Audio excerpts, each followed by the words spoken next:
have been arriving at the huge site at Worthy Farm overnight and right throughout the course of the day. The weather has been kind so far. More on that a little later. But our Somerset correspondent David Woodland spent a night under canvas along with thousands of others and has spent the day enjoying the many sights, sounds and smells of the world's biggest music festival. I understand it's raining and some snow and ice around too.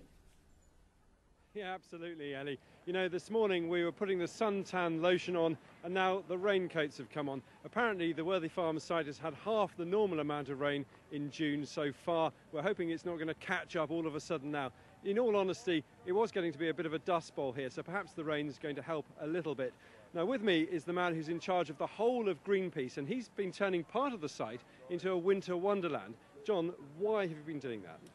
Well, we wanted to have a bit more radical weather here. You know, we had the sun, now the rain. We've got snowstorms in our field. But, I mean, to be serious, what we wanted to do was raise awareness about what's happening in the Arctic. The ice is receding, it's collapsing. It's not just going to have an impact on polar bears, but it's going to have an impact on our weather systems, including in the UK. We wanted to stop the industrialisation of the Arctic. We want to create a world park, the same as we did in Antarctica in the 90s. And I think we need to really try and protect these last wilderness areas if we can. How important is the Glastonbury Festival for Greenpeace? Because you're one of the big three people that benefit, aren't you, along with Oxfam and WaterAid? Absolutely. I mean, Michael Evers, that is, has been a fantastic supporter of WaterAid, Oxfam and Greenpeace. He gives us a huge contribution every year. £400,000. But I think what's even more important than that, although that's a very generous contribution, is the fact that we can talk to tens of thousands of people here. You know, so we can get them to join our campaigns. They can become supporters of the organisations like Greenpeace that are here at the festival, and that's really important for us. And do you have a real impact with people? Are people really interested? Do they sign up? Oh, absolutely. I mean, our field has been buzzing all day, and in fact there's a whole dome where you can have an Arctic experience, and we were running until 2 o'clock this morning, and there was a queue the whole time, all day, right through the night, and we could have kept going till breakfast. I mean, it has been absolutely phenomenal, the support that we've had here. A snowball fight tomorrow night, is that right? That's right. 7 o'clock in our field, there's going to be a snowball fight. Yes, so if you're at the festival, I don't know if you can watch TV at the festival, but if you can, come and join in the snowball fight. And where do you go from here?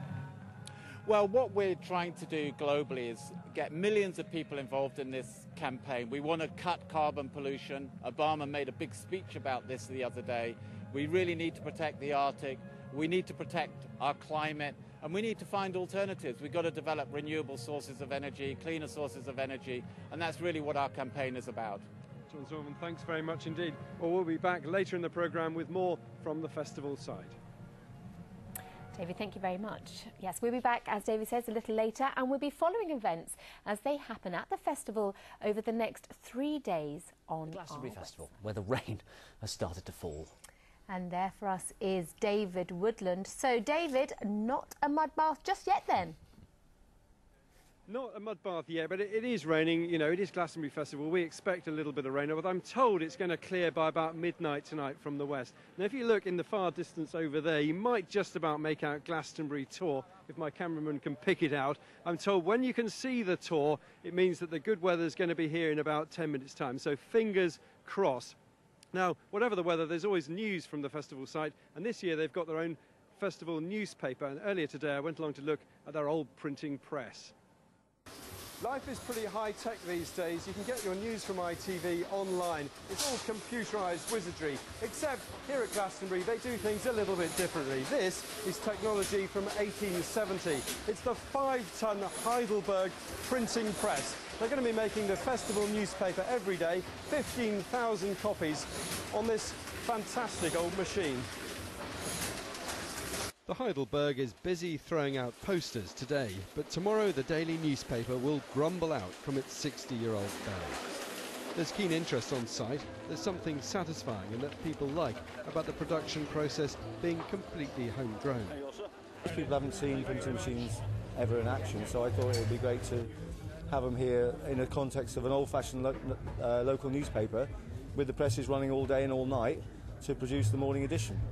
It's a slow process. One man has had to hand-carve the entire alphabet for the blockwork headlines. He's just working his way through exclamation marks and commas. So deadlines are a bit stressful.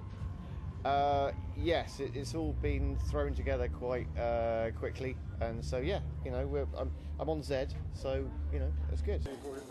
Setting the type for a single poster poem is a lengthy process too. So this takes about 5 hours. Yeah, to set.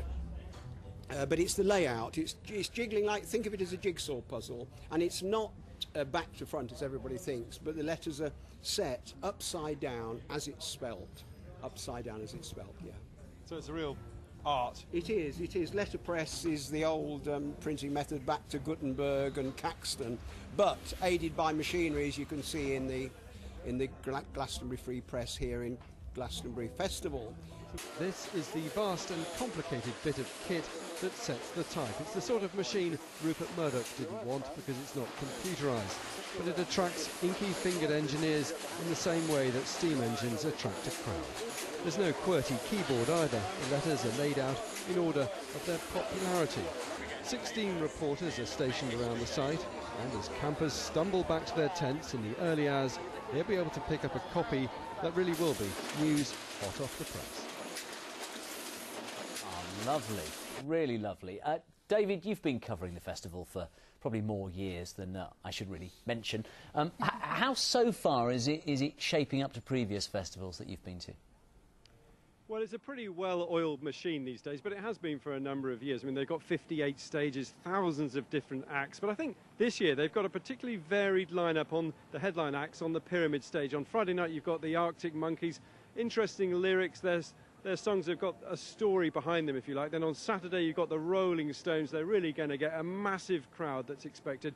They're going to grab them by the throat and really get them rocking. I think they're a bit worried, really, that too many people might come along in front of the Pyramid stage. So they put the bootleg Beatles, the Stones' old rivals, if you like, on the other stage to draw people across. And I'm told that Lennon lookalike is a bit annoyed because he wants to watch the Stones. And then on Sunday night, it's Mumford and Sons, a good folksy rock band, and they're hoping they'll send people home with a real smile on their faces. And David, many parents watching tonight will have children going to the festival, teenagers perhaps for the very first time. Is it a really safe atmosphere there? Can you give some reassurance to people tonight that might be worried? I think they can rest assured. There are campsite crews, T-shirted people, loads of them in every field.